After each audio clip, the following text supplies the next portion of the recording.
Everyone in my family got an invite to my sister's $750,000 wedding, everyone except me. And Mom said I'd ruin her perfect day. I just said, fair enough. Then my own wedding photos from Paris went absolutely viral. Can you imagine being told your own sister's wedding, the event of the decade, would be complicated by your presence? Because that's what my mother said to me, her voice as casual as if she were discussing the weather. And in that moment, sitting on her pristine couch, a cold, hard truth slammed into me. I was officially being erased. Hi, I'm Juliet, and I'm 27. I'm a freelance photographer, mostly architectural and travel. It's enough to cover rent on my tiny studio and keep my camera gear going, but that's about it. For years, I just accepted being the overlooked daughter. It was just my role. My younger sister, Vivian, she's 3 years younger, and she was always the golden child. Prettier, charming, and in my parents' eyes, far more successful. She snagged a high-paying marketing job right out of college, married a wealthy investment banker named Gregory, and lives in this perfect townhouse my mother adores bragging about. But this was different. This wasn't just being forgotten at Christmas, or having my birthday overshadowed by Vivian's latest achievement. This was a deliberate, cold-blooded exclusion from what my mother kept calling the event of the decade. Complicated how? I asked, my voice barely a whisper, even though my hands were trembling. I needed to sound calm. My mother sighed, as if explaining this obvious truth to me was the most exhausting thing in the world. Vivian has 300 guests, Juliet. Everyone who matters will be there. The venue alone cost them $75,000. She's wearing custom Vera Wang. There will be photographers from 2 bridal magazines. This isn't some backyard barbecue, Juliet. This is a statement. And frankly, your presence would just ruin that statement. Then she said it. The phrase that hit me harder than anything else. You know how you are, she started, looking right through me. You never quite fit. You're always in your jeans and that old camera bag. Vivian's friends are all polished, put-together people. You'd feel uncomfortable anyway. I wanted to scream. I wanted to point out that I do own nice dresses. That I can look presentable. That being a photographer doesn't make me some kind of social pariah. But deep down, I knew it wasn't about my wardrobe. It was about hierarchy. It was about keeping me firmly in my place. Does Vivian know you're telling me this? I asked, trying to find a crack in her composure. My mother's expression flickered, just for a second. We discussed it as a family. Your father agrees it's for the best. And, honestly, Juliet, you should be relieved. $750,000 for a wedding? That's the kind of pressure you wouldn't want to be around anyway. $750,000. The number felt obscene. That was more than I'd earned in the past 5 years combined. And they were spending it on a single day. A single event I wasn't allowed to witness because I might, somehow, tarnish it with my very existence. I stood up slowly, grabbing my camera bag. My mother watched me, that same unnervingly calm expression on her face, as if she'd just delivered perfectly reasonable news. I understand, I said quietly. She looked almost relieved. I knew you would. You've always been so sensible about these things. Sensible. That was her word for compliant. For accepting whatever scraps of affection my family tossed my way. As I walked toward the door, my boots made soft thuds on the hardwood floor. Just before I reached it, I turned back. When is it? The wedding. June 15th. But Juliet, I really think it's better if, I just wanted to know for my calendar, I interrupted, not letting her finish. I left before she could say anything else. Driving away from their pristine colonial house, something inside me shifted. It wasn't just anger. Not exactly.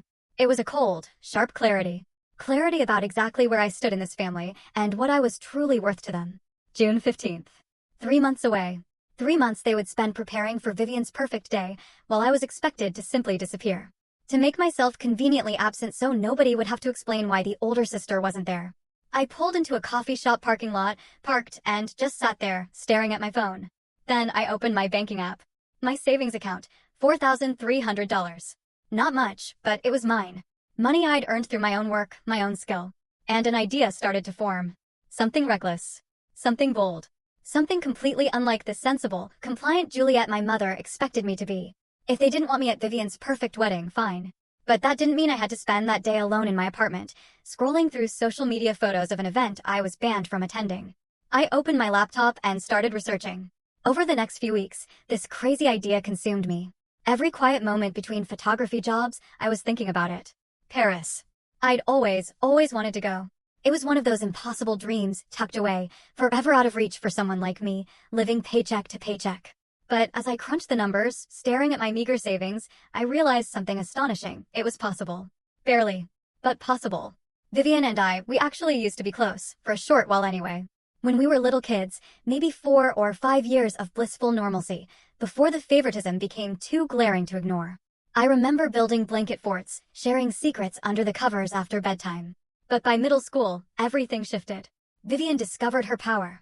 She learned our parents would always take her side, believe her version of events. She could get whatever she wanted by playing the victim. The first big incident happened when I was 15, and she was 12. I'd saved every penny from babysitting jobs to buy a professional camera. I desperately wanted it. When it finally arrived, Vivian threw a colossal tantrum about how I got something expensive and she got nothing. Within a week, my parents bought her a brand new laptop that cost twice what my camera did. The pattern was set. It just kept happening. In college, I worked part-time jobs to cover the expenses my minimal scholarship didn't touch. Vivian? Brand new car for her 18th birthday. My parents' explanation: we contributed to your education, Juliet. That should be enough. Never mind their contribution barely covered textbooks. After graduation, I was busting my ass to get my photography business off the ground, struggling every single day. Vivian, meanwhile, landed her marketing job and immediately started making more money than I could ever dream of. My parents' pride was practically radiating off them. Finally, their beautiful youngest daughter was proving her worth. Me? I was invisible. Unless, of course, they needed free photos for a family event or someone to house sit when they traveled. I should have been angrier, and beneath it all I was. But mostly, I was just so tired. Tired of hoping that someday, they might see me as equally valuable. Tired of making myself smaller so Vivian could shine brighter. Then, 2 weeks after my mother's announcement in the living room, the official wedding invitation arrived. It was addressed to my parents, and inside, a carefully printed note listed all the family members who were invited. My parents. Both sets of grandparents. Aunts, uncles, cousins. Everyone. Except me. The omission wasn't an oversight. It was deliberate. Documented. I stared at that heavy cardstock, with its gold embossing and elegant calligraphy, and something crystallized inside me. This wasn't just about a wedding. This was a statement. A brutal, undeniable statement about my worth in this family. That evening, I called Kara, my best friend. We'd met 5 years ago at a photography workshop and stayed close, even living in different cities. She was one of the few people who understood my family's twisted dynamics without judgment. They didn't invite you? Kara's voice shot up in disbelief. To your own sister's wedding? Apparently, I'm a distraction from her perfect day, I replied, trying to keep my voice light. That's insane. What are you going to do? I took a deep breath. I'm thinking about going to Paris. That same weekend. Silence. Then, Kara's voice dropped, full of excitement. Tell me more. I've been researching. There's a photographer in Paris who does high-end bridal-style shoots for travelers. Custom gown, professional hair and makeup, a sunrise shoot at the Eiffel Tower. It's expensive, but I can afford it if I'm careful. You want to have your own wedding shoot, without a wedding? Why not? I asked, a new resolve hardening my voice. If they're going to exclude me from family events, I might as well create my own moments. And I'm a photographer, Kara. I know the power of a good image. Kara burst out laughing. Oh, Juliet. I love this. I absolutely love this. When do we leave? You think I'm letting you do this alone? I have vacation days saved up. Let me look at flights. That conversation changed everything. Suddenly, it wasn't just a fantasy or a way to avoid painful reminders of my exclusion. It was a real plan, with a real friend who believed in me. For the next month, I worked like a madwoman. Every photography job I could get my hands on, corporate headshots, real estate, family portraits, I took it. My savings account, little by little, began to swell. I researched Paris neighborhoods, looked up boutique hotels, and finally, I found her, Isabel, a photographer whose work specialized in exactly the kind of shoot I envisioned. When I contacted her, explaining my unusual request, she was incredibly enthusiastic. She even had a dress designer friend who could create a custom gown just for me, tailored to my measurements. She knew the perfect locations. She understood the vision. The dress alone? $1,500. The photography package? Another $2,000. Flights and hotel for Kara and me, probably around $3,000. Hair and makeup, $300 more. It all added up to more money than I had ever spent on myself in my entire life. Every time I hesitated, every time doubt crept in, I just thought about that wedding invitation, my name conspicuously absent. I thought about my mother's casual dismissal, her absolute certainty that I would just accept being erased from this huge family milestone. Then, 3 weeks before Vivian's wedding, I booked everything. Flights, hotel, photography session, measurements sent to the designer. It was happening. I didn't tell my family, of course. They never even asked what I would be doing that weekend. I'm sure they just assumed I'd be quietly at home, maybe catching a movie or working on my portfolio. definitely not making any waves. But Kara? Kara knew every detail. She was almost more excited than I was, researching cute Paris cafes and planning all the adventures we'd have beyond the photo shoot. This trip wasn't just a response to being excluded anymore. It had become something much, much bigger. It was an act of reclaiming my own narrative. One evening in late May, my phone buzzed. It was a text from Vivian. The first direct communication from her since the wedding planning started. Asterisk, Mom said you understood about the wedding. I appreciate you being mature about it. It's nothing personal. Asterisk, nothing personal. Can you believe that? As if excluding your only sibling from the biggest day of your life was just a practical decision, like choosing salmon over chicken for the main course. I stared at that message for a long, long time. Finally, I typed, I hope you have a beautiful day. And I meant it, in a way. I truly hoped she got everything she wanted from her extravagant celebration because I was about to get something too. The week before our trip, my nerves kicked in hard. I second-guessed everything. Was I being petty? Was this just expensive revenge that would leave me broke and feeling hollow? What if nobody even cared about my Paris photos? But then my mother called, and those doubts evaporated. Vivian is so stressed, she started, launching into the conversation without preamble. The final alterations on her dress aren't quite right. And the florist had to substitute 2 types of roses. Can you imagine? After all the planning, these little disasters. That sounds frustrating, I said, carefully. She's handling it well, though. She's such a professional. Gregory's mother is hosting a luncheon tomorrow for the wedding party and immediate family. It should be lovely. Immediate family. A category I apparently no longer belong to. I'm sure it will be nice, I said. Are you working that weekend? The wedding weekend. My mother asked. And there was something in her tone that made me think she actually hoped I would be busy, that I'd have some concrete, unimpeachable excuse for my absence, making the whole situation feel less cruel. I have plans, I said. Oh, good. I'm glad you'll have something to occupy yourself with. After we hung up, I pulled out my suitcase and started packing. Kara was flying in 2 days before we left for Paris, staying with me so we could travel together. The dress designer had sent confirmation photos of the completed gown, and it was breathtaking.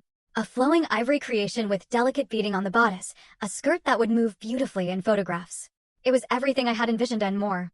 When Kara arrived, we spent the evening poring over every detail of the trip. She'd even brought props, a delicate veil she found at a vintage shop, and a bouquet preservation kit so we could dry the flowers afterward.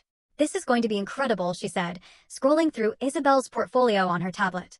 Look at these shots. You're going to look like you stepped out of a magazine. I looked at the images, stunning women in beautiful gowns at iconic Paris locations.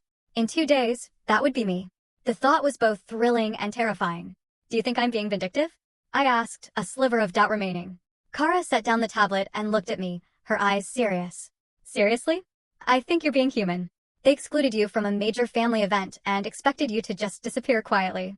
You're not crashing the wedding or trying to ruin anything. You're simply living your life in a way that brings you joy. That's not vindictive. That's survival.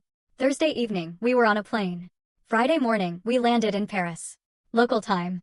Exhausted from the overnight flight, I still felt an electric hum of anticipation. The city was everything I'd imagined. Elegant, historic, alive with possibility. Our hotel was a small, charming boutique in the 7th arrondissement, just a short walk from the Eiffel Tower. After checking in and catching a few hours of much-needed sleep, we met Isabel at her studio. She was so warm, so enthusiastic, and her English was perfect, with a lovely accent. The dress arrived yesterday, she said, leading us to a back room where it hung, pristine, on a mannequin. I think you will be very pleased. It was even more stunning in person than in photos. The ivory fabric caught the light in 1,000 tiny ways, and the beading on the bodice was delicate, not overwhelming. I had told the designer I wanted something that looked bridal but not costume-like, something I could wear to a fancy event if I wanted. She had absolutely nailed it. We'll begin at 5:30 tomorrow morning, Isabel explained. The light at sunrise is perfect, and there will be fewer tourists. Hair and makeup starts at 4. I know it's early, but trust me, the results will be worth it. That evening, Kara and I walked around Paris, soaking it all in. We grabbed dinner at a tiny cafe and wandered along the Seine as the sun set, painting the sky in fiery colors. I tried not to think about what was happening back home. By now, wedding guests would be arriving in Charleston. Vivian was probably having a spa day or attending some glamorous pre-wedding event. My parents would be in their element, hosting, being proud. And I was here, in Paris, about to create something entirely my own. We went to bed early, setting multiple alarms. At 3:30 in the morning, we stumbled out of bed and started getting ready. The hair and makeup artist met us at the hotel, transforming my usually casual appearance into something ethereal. She wove small, delicate flowers into my upswept hair and gave me a natural, yet perfectly polished makeup look. By 5 a.m., dressed in that ivory gown, I felt like a different person entirely. Kara kept snapping photos with her phone, grinning from ear to ear. "You look like a princess," she whispered. "Vivian's going to die when she sees these." "If she sees them," I corrected, a half smile on my face. "I haven't decided what I'm going to do with the photos yet." That was partly true. I had ideas, a swirling storm of possibilities, but nothing concrete. Part of me wanted to post them publicly, to create a visible reminder that I existed, that I could create beauty without their permission. But another part of me just wanted to keep them private, a secret rebellion that only I would ever fully understand. Isabel picked us up in her car, and we drove to the Trocadero Gardens. The sky was just beginning to lighten, a soft, blushing pink on the horizon. The Eiffel Tower stood before us, dramatic and iconic. "Perfect," Isabel murmured, already assessing angles and light. For the next 2 hours, we moved through the gardens and the surrounding areas. Isabel directed me with such professional expertise: turn this way, lift the dress, look towards the tower, walk along the paths. Kara was an amazing assistant, helping with the veil and the dress train, making sure everything flowed perfectly. It was magic. There was no other word for it. As the sun rose, spreading golden light across the scene, I forgot about being excluded from Vivian's wedding. I forgot about being the overlooked daughter.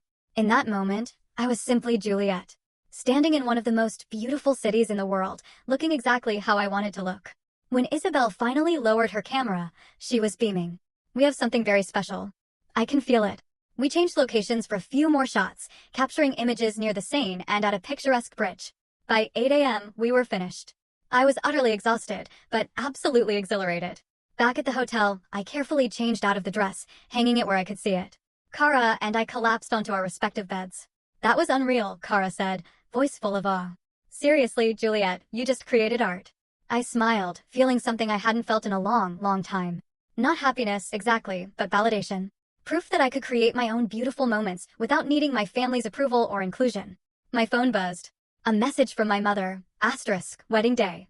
"Everything looks perfect." Asterisk, I didn't respond. Instead, I closed my eyes and let myself drift into sleep, satisfied in a way I couldn't quite articulate. Tomorrow, I would see the photos. Tomorrow, I would decide what to do with them. Tomorrow, everything might change. But for now, I rested, knowing I had done something brave and beautiful and entirely for myself. We spent the rest of Saturday exploring Paris, but my mind kept drifting back to Charleston. By now, Vivian's ceremony would have started. I pictured it, some opulent historic mansion or a high-end hotel ballroom, decorated within an inch of its life. 300 guests in formal attire. My parents, beaming with pride, playing the role of perfect in-laws to Gregory's wealthy family. And no one would mention me. No one would ask where the older daughter was.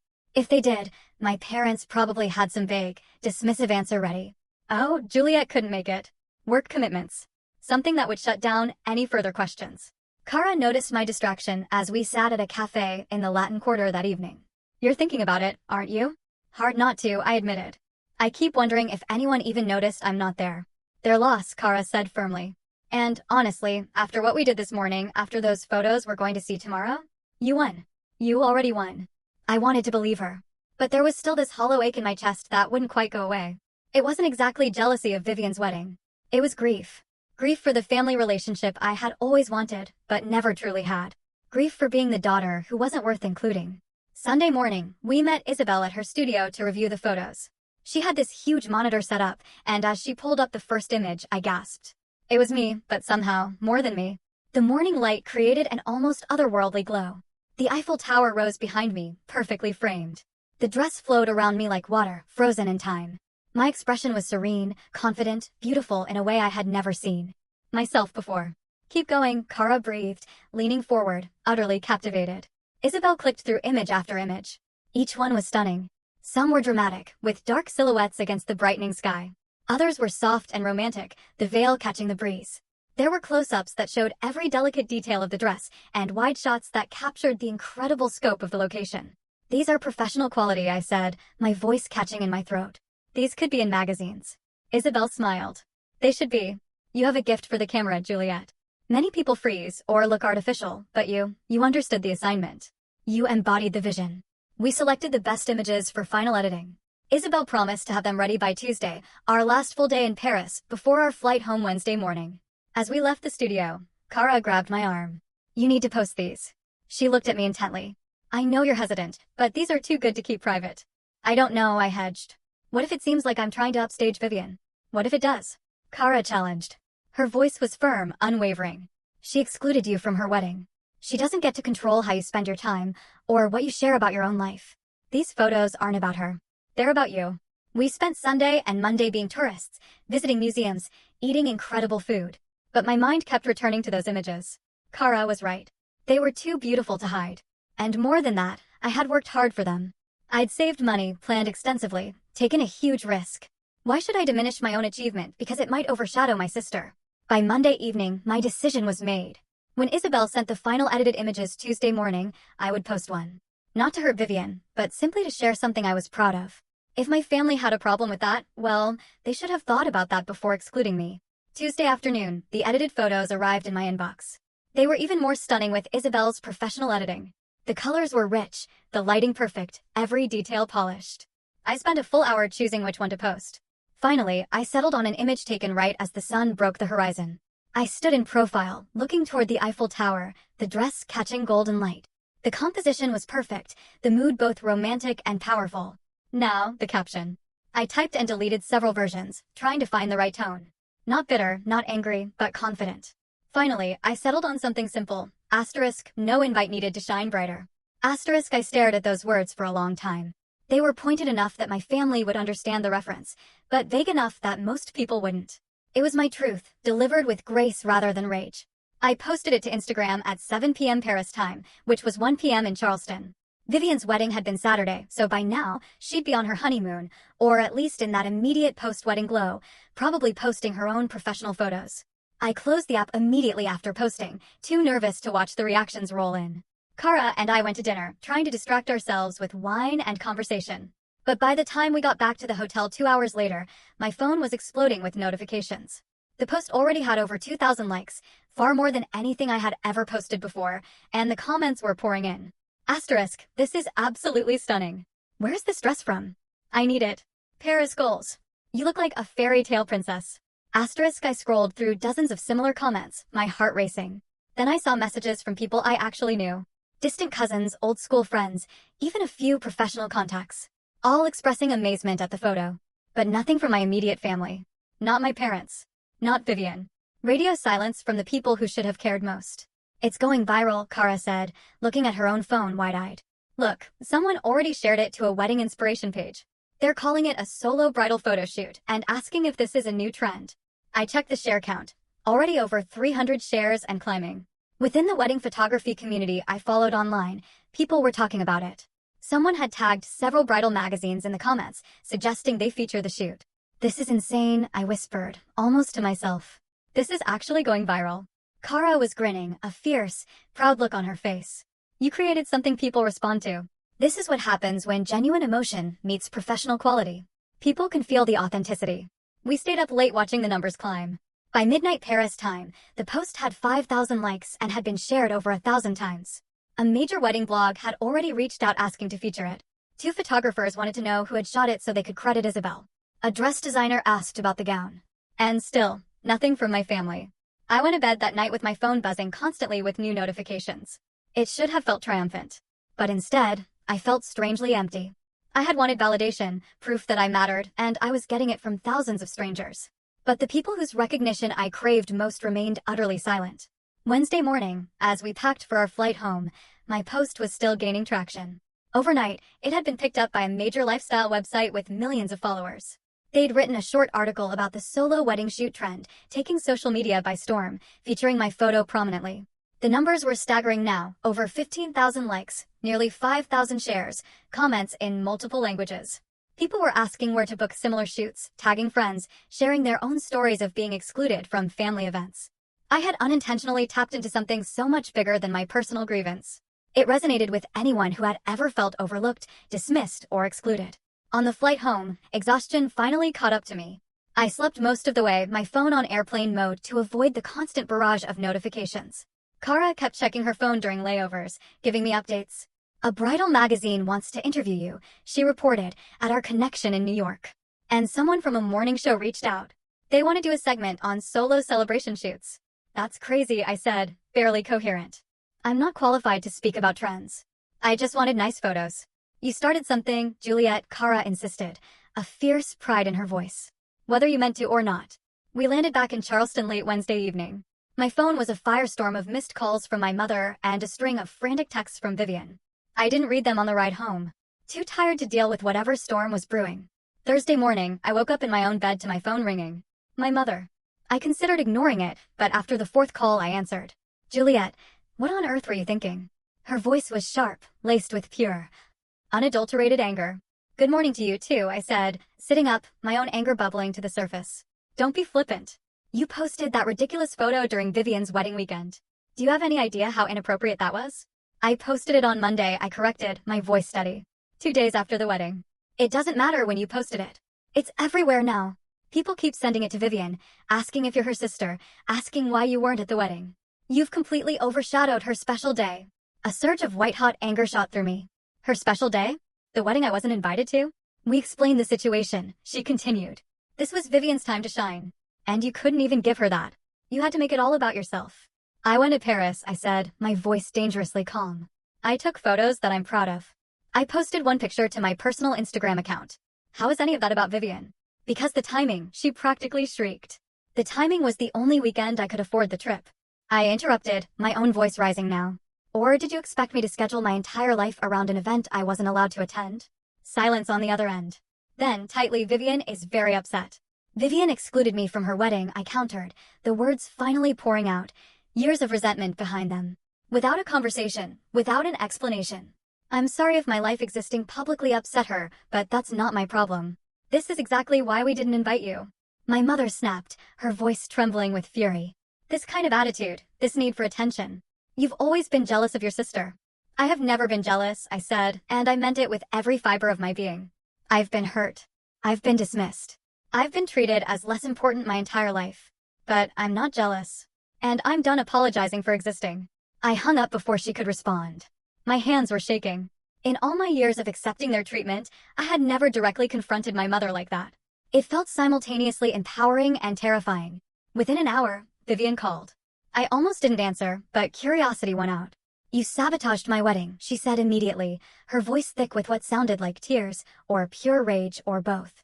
I wasn't even in the same country as your wedding, I replied, my voice steady despite her outburst.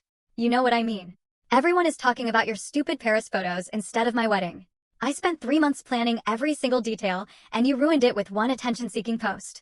Vivian, I didn't do anything to you. I took photos in Paris. That's it. During my wedding weekend. You planned it specifically to take attention away from me. Actually, I planned it because it was the only weekend I wasn't expected to participate in family events, I retorted. Since I wasn't invited to yours. Mom explained why, she interrupted. No, I cut her off. Mom made excuses. There's a difference. You wanted me excluded, and you got what you wanted. But you don't get to control what I do with my own life and my own social media. I barely got any engagement on my wedding photos, Vivian whimpered, and now she was definitely crying. 200 likes. My wedding photographer's post got even less. But your stupid fake wedding shoot has gone viral. Do you know how that feels? Part of me wanted to feel sympathy, but a larger part felt nothing but cold, hard satisfaction. I imagine it feels exactly like being told you're not good enough to attend your sister's wedding, I said quietly. Like being erased from family photos and events. Like being the eternal disappointment who never quite measures up. So yes, Vivian. I know exactly how that feels. She hung up on me. I sat on my couch, staring at my phone, feeling both utterly vindicated and strangely hollowed out. This was what I wanted, wasn't it? For them to finally see me, to acknowledge my existence, to feel some consequence for how they treated me. But it didn't feel as good as I thought it would. My phone buzzed with a text from Kara. Asterisk, are you okay? Saw your Instagram comments. Your family found out. Asterisk, I replied, yeah, they're mad, but I'm okay. Kara's instant reply, asterisk, good. You did nothing wrong. Remember that. Asterisk, I spent the rest of that day trying to catch up on work emails, doing my best to ignore the continued explosion of my Instagram post. It had passed 20,000 likes now. Multiple blogs had featured it. 2 more magazines had reached out. A wedding planning company even wanted to sponsor similar shoots and asked if I'd be interested in becoming a brand ambassador. It was all so surreal. I had gone to Paris to create one beautiful moment for myself. And somehow, I had accidentally launched a social media movement. People were posting their own solo celebration photos, using hashtags like #ShineWithoutPermission and #MyOwnNarrative. Then, that Friday afternoon, an unknown number called. I almost ignored it, but something made me answer. Is this Juliet? This is Melissa from Bridal Dreams magazine. We'd love to feature your photo shoot in our next issue and do a full interview about the experience. Bridal Dreams magazine. One of the biggest bridal publications in the country. The same magazine that had allegedly sent photographers to cover Vivian's wedding. I'm interested, I heard myself say, trying to keep my voice steady. What would that involve? As Melissa explained the opportunity, I realized this was even bigger than I had imagined. They wanted a 4-page spread. Professional treatment. My story, told in my own words.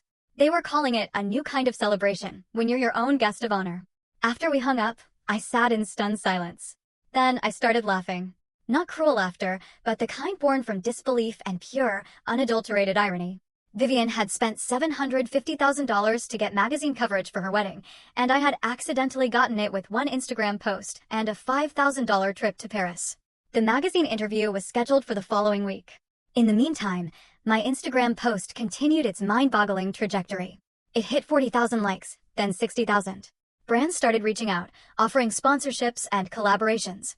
A travel company wanted to create a solo celebration package based on my experience. A dress designer wanted to collaborate on a line of non-wedding formal wear for women celebrating themselves. I was completely overwhelmed.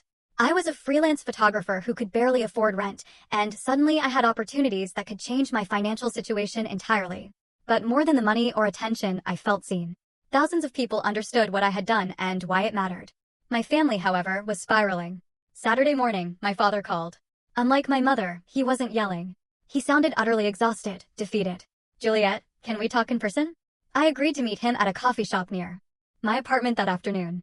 When I arrived, he was already there, looking older than I remembered. The stress of the past week had etched itself onto his face. Thank you for coming, he said, as I sat down. What did you want to talk about? I asked, keeping my tone neutral. He sighed, stirring his coffee unnecessarily. Your mother and sister are very upset. I know, I said flatly. They've made that clear. They feel you deliberately tried to ruin Vivian's wedding. And what do you think? I pushed, needing to hear it from him. He was quiet for a long moment. I think we didn't handle the wedding situation well. Your mother was worried about family dynamics, about keeping things smooth for Vivian's day. But maybe we went too far. Maybe the word came out sharper than I intended. We should have included you, he said quietly, almost to himself. That's what I wanted to say. We should have found a way to make everyone feel welcome. But you didn't. No, we didn't. He finally looked at me directly, his eyes full of regret. And I'm sorry for that. I should have stood up for you, and I didn't. It was the first apology I had ever received from anyone in my family. It should have felt more satisfying than it did. I appreciate that, I said carefully. But Dad, this isn't just about the wedding. This is about years of being treated like I don't matter as much as Vivian. The wedding was just the final, most obvious example. I know, he said, looking genuinely pained. Your mother and I, we saw Vivian's confidence and success, and we wanted to encourage that. But we didn't realize how much we were neglecting you in the process. You realized, I corrected, my voice firm. You just didn't think it mattered enough to change. He didn't argue. Instead, he pulled out his phone and showed me something. It was Vivian's Instagram account. Her wedding photos had comments disabled. And where there should have been hundreds, thousands of likes, there were barely a handful. She's devastated, he said. All that planning, all that money, and nobody seems to care. Meanwhile, your Paris photos are everywhere. She feels like you stole her moment. I didn't steal anything, I said, my voice hardening. I created my own moment. The fact that people responded to it more than they did to her wedding isn't my fault. I know that. Logically, I know that. He put his phone away. But she's my daughter, too, and she's hurting. So am I shot back. I've been hurting for years, and none of you noticed or cared. Now suddenly, it matters because Vivian's feelings are hurt? That's not fair, is it? I stood up. Dad, I'm glad you apologized about the wedding. But one apology doesn't undo decades of dismissal. And I'm not going to apologize for living my life and posting about it, just because it makes Vivian feel bad. I left before he could respond. Walking back to my apartment, I felt the weight of everything settling on my shoulders. This wasn't the simple revenge fantasy I might have imagined. It was complicated, messy, painful for everyone involved. But I also felt something else, something new and exhilarating, freedom. For the first time, I wasn't trying to make myself smaller to accommodate my family's comfort. I wasn't apologizing for taking up space. Monday morning, I did the interview with Bridal Dreams magazine. Melissa, the journalist, was incredibly insightful and kind. She asked questions that went beyond the surface story. What made you decide to do this shoot? She asked. I wanted to create something beautiful for myself, I told her. I spent so much time waiting for permission to be celebrated, waiting to be seen as valuable. This was me giving myself that permission. And the timing she prompted, during your sister's wedding weekend? That was the weekend I had available, I said honestly. And symbolically, it felt right. She was having her perfect day with everyone's attention and approval. I was creating my own perfect day without needing anyone's permission. The article came out 3 weeks later. They had done a stunning layout with several of Isabel's photos, and the interview was thoughtful, powerful, and so well written. The response was immediate and overwhelming. My Instagram followers jumped from 2,000 to over 100,000 in 1 week. But the real impact was in my inbox. Letters and messages from women all over the world, sharing their own stories of feeling overlooked, excluded, or dismissed by family. Many told me they had been inspired to create their own moments of celebration, their own parachutes. I read every single message, often with tears in my eyes, realizing that my intensely personal act of defiance had become something much, much larger. A week after the magazine came out, Vivian showed up at my apartment unannounced. I almost didn't let her in, but my old friend, curiosity, won again. She looked different. Smaller somehow. Less sure of herself. The confidence that had always defined her seemed shaken. "Can we talk?" she asked, her voice quiet. I stepped aside to let her in.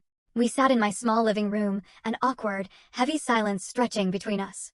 "I read the magazine article," she finally said. "The things you said about feeling excluded, about not being celebrated. What about them?" I asked, my heart thumping.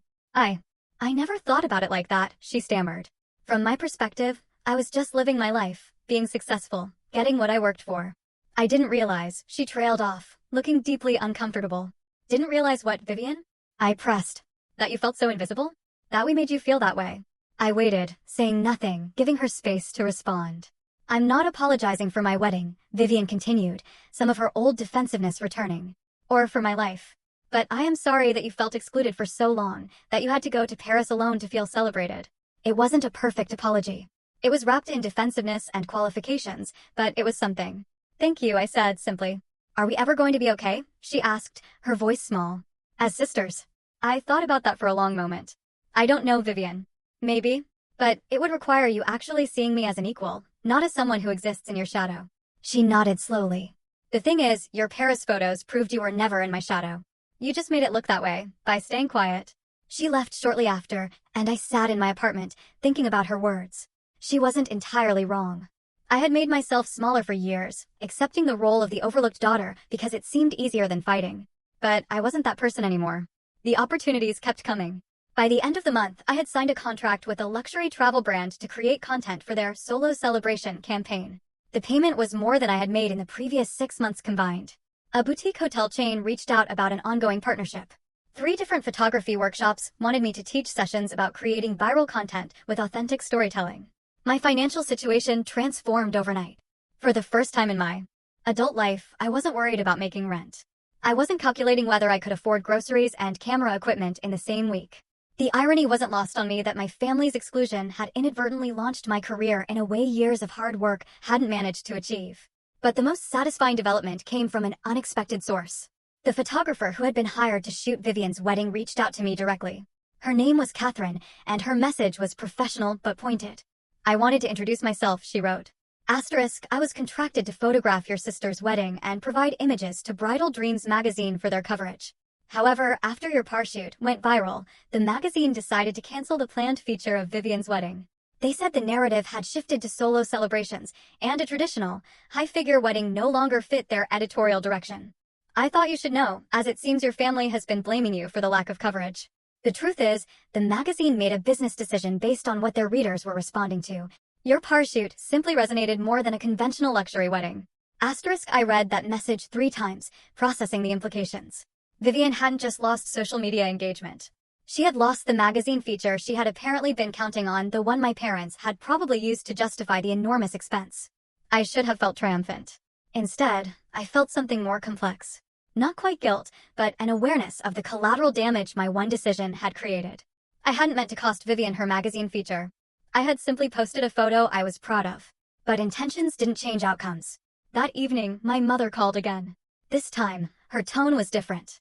Not angry, but almost pleading. "Juliet, Vivian is not doing well. This whole situation has really affected her." "I'm sorry to hear that," I said, and I meant it. Despite everything, I genuinely didn't want my sister to suffer. The wedding was supposed to be her moment.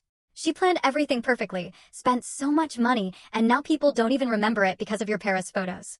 Mom, I didn't plan for my photos to go viral, I countered. I just posted something I was proud of.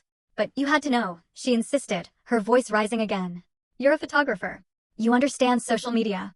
You had to know posting those images during her wedding would take attention away from her. I posted them 2 days after the wedding, I reminded her, keeping my voice firm. And even if I had posted them the same day, I'm allowed to share my own life on my own accounts. Vivian doesn't have ownership over an entire weekend. But as her sister, I should have been invited to the wedding. I interrupted, cutting her off. We can't have it both ways, Mom. Either I'm enough of a sister to be expected to protect her interests, or I'm not enough of a sister to be included in major family events. You don't get to pick and choose based on what's convenient for you. Silence. Then, quietly, when did you become so harsh? I'm not harsh, I said, the words heavy with conviction. I'm just done being invisible. After we hung up, I poured myself a glass of wine and sat on my small balcony, watching the Charleston evening unfold. My phone buzzed constantly with notifications from Instagram, brand inquiries, messages from followers. My life had changed dramatically in just a few weeks. But the relationship with my family? That was irrevocably altered. There would be no going back to the way things were, to me quietly accepting whatever scraps of attention they offered. That version of Juliet was gone. The next morning, I received an email from a literary agent. She had seen the Bridal Dreams article and thought my story would make a compelling book. Not just about the photo shoot, but about the broader experience of being overlooked in your own family and finding the courage to celebrate yourself. There's a hunger for these stories, she wrote. Asterisk, women reclaiming their narratives, refusing to stay small. I think you could speak to that in a powerful way. Asterisk, a book. I had never, ever considered writing a book. But as I thought about it, I realized how many stories I had. Years of being dismissed, of watching Vivian be celebrated while I was barely acknowledged. The slow, painful realization that I needed to create my own validation. The decision to go to Paris. The complicated aftermath. I agreed to a call with the agent, and by the end of the week, we were discussing a book proposal. The advance she mentioned was more money than I had earned in 2 years of photography work. Everything was happening fast. Maybe too fast. But I was riding the wave, making decisions that felt right, even if they scared me a little. 2 months after my Paris trip, I was invited to speak at a women's empowerment conference in Atlanta. The topic, creating your own narrative when others try to write you out. I was terrified. Public speaking wasn't something I had ever done. The idea of standing in front of hundreds of people was paralyzing. But Kara talked me into it. This is what you've been working toward your whole life, Juliet, she said. Not the fame or the money, but the validation that your voice matters. Don't waste this opportunity. The conference was held in a large hotel ballroom. I stood backstage, my hands shaking, listening to the speaker before me wrap up. Then it was my turn. I walked onto that stage, looked out at the sea of faces, and I told my story. I talked about being the invisible daughter, about the wedding exclusion, about deciding to go to Paris. I showed the photos, talked about the viral response, discussed the complicated aftermath. And when I finished, the applause was thunderous. Women came up to me afterward, sharing their own stories of family exclusion, of being overlooked, of finding the courage to celebrate themselves. Several were crying. Many hugged me. You made me feel less alone, one woman said, tears streaming down her face. I thought I was the only one whose family treated them like this. That night, in my hotel room, I reflected on how far I had come. 3 months ago, I was the excluded sister, hurt and invisible. Now I was someone whose story resonated with thousands of people. But I still felt the ache of family disconnection. Success didn't erase that pain. It just made it more complicated. The book deal was finalized in September, 4 months after my Paris trip. My agent had negotiated a substantial advance, and the publisher wanted the manuscript completed within a year. I was both thrilled and terrified. Writing about my experiences meant fully confronting everything I had spent years trying to minimize. My parents' reaction to the book news? Predictable. My mother called, her voice tight with anxiety. You're writing a book about the family, Juliet? That's incredibly invasive. We have a right to privacy. I'm writing about my experiences I corrected her. My story, my perspective. You don't get to control that. But you'll make us look bad. You'll tell everyone about the wedding situation. I'll tell the truth about my life, I said. If that makes you look bad, maybe you should have treated me better. She hung up without another word. Vivian's response came via text. I can't believe you're doing this. Profiting off family drama. This is a new low. I didn't respond. There was nothing to say that wouldn't escalate into another argument. But the distance from my family, while painful, was also liberating. I was building a life that didn't require their approval. I was creating success on my own terms. In October, 6 months after Paris, I was invited to appear on a national morning show to discuss the solo celebration movement that had emerged from my viral post. The segment was titled, "Why Women Are Celebrating Themselves," and I was nervous about how they would frame the story. The interview went better than I expected. The host was warm and genuinely interested in the psychological aspects of family exclusion and self-validation. When she asked about my sister's wedding, I was careful with my words. The exclusion hurt deeply, but it also clarified some things for me, I explained. I realized I had been waiting my whole life for my family to see me as valuable, and I finally understood that I didn't need their permission to celebrate myself. "And your relationship with your family now?" the host asked, gently. "Complicated," I admitted. "We're in a difficult place, but I'm at peace with that, because I'm no longer sacrificing my own well-being to maintain a relationship that was never healthy to begin with." After the show aired, my Instagram followers jumped to over 300,000. More brand deals came in, more speaking invitations. The momentum was dizzying. But the real turning point came in late October, when I received an email from Bridal Dreams magazine again. They wanted to do a follow-up piece, 6 months after the original feature. The working title was "The Aftermath: How One Photo Changed Everything." The new article would include an update on my career, discussion of the book deal, and a reflection on the family dynamics. But here was the twist: they wanted to interview Vivian, too. They wanted both sisters' perspectives on what had happened. My first instinct was to refuse. Giving Vivian a platform to present her version of events felt dangerous. But my agent saw opportunity. "This could actually be powerful," she said. "If you're confident in your truth, let her speak. The contrast will be revealing." I agreed, with conditions. I wanted to see Vivian's interview before publication.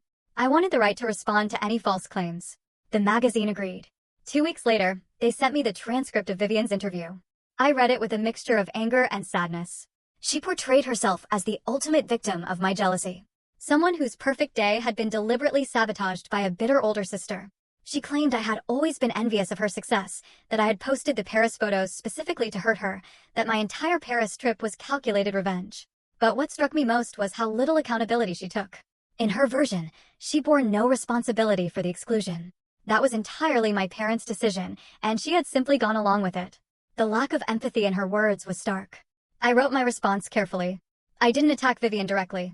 Instead, I focused on facts, the timeline of events, the years of being treated as less important, the invitation list that excluded only me, the decision to use that weekend for self-celebration because I wasn't included in family events anyway. "I can't control how my sister interprets my actions," I wrote. But I can tell my truth. And my truth is that I spent 27 years being invisible in my own family. Going to Paris wasn't revenge. It was survival. It was choosing to celebrate myself when nobody else would. The article came out in mid-November, and it was explosive. The magazine had done an excellent job of presenting both perspectives without explicitly taking sides.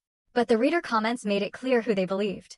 Thousands of people pointed out Vivian's lack of self-awareness, her refusal to acknowledge her role in the situation, her continued dismissal of my feelings. The older sister was excluded from a major family event and still found a way to celebrate life, one comment read. The younger sister had a $750,000 wedding and is mad that someone else got attention. Tell me who the real problem is. The article went viral in its own right. It was shared across social media platforms, discussed on podcasts, analyzed in think pieces about family dynamics and sibling rivalry. And through it all, Vivian remained silent on social media. Her Instagram, once full of carefully curated posts about her perfect life, went quiet. My parents didn't reach out either. The silence should have felt like victory. Instead, it felt like the final, painful severing of already damaged ties. In December, 8 months after Paris, I signed the lease on a new apartment. Not just any apartment. A beautiful 2-bedroom place in a historic Charleston neighborhood, with soaring ceilings and huge windows, perfect for a home photography studio. I could afford it comfortably now, thanks to the brand deals and book advance. Cara helped me move in, and we celebrated with champagne on my new balcony, overlooking the quiet street. "You did it," she said, raising her glass, her eyes shining. "You actually built a whole new life." We did it, I corrected, smiling back. "You were there for every step." "So, what's next?" "More travel content, the book, all of that," I said. "But also, I want to help other people tell their stories. Women who feel invisible, who need permission to celebrate themselves. I'm thinking about starting workshops, creating a platform for those voices." Cara's smile widened. "That's perfect, Juliet. You found your purpose." Maybe I had. Not just in the success or the recognition, but in using my experience to help others feel less alone. The book was published the following June, almost exactly 1 year after my Paris trip. The title, Uninvited, Celebrating Yourself When Others Count You Out. The cover featured one of Isabelle's stunning photos from Paris, me in that ivory dress, the Eiffel Tower rising behind me. The launch party was held at an art gallery in downtown Charleston. Over 200 people attended, friends, colleagues, followers who had become friends, women whose stories had intersected with mine through the solo celebration movement. Cara gave a toast that made me tear up. My agent spoke about the power of authentic storytelling. My family was not there. I had sent invitations out of courtesy, not expectation. They didn't respond. The book was an immediate success. It hit bestseller lists within the first week. Reviews praised its honesty and emotional depth.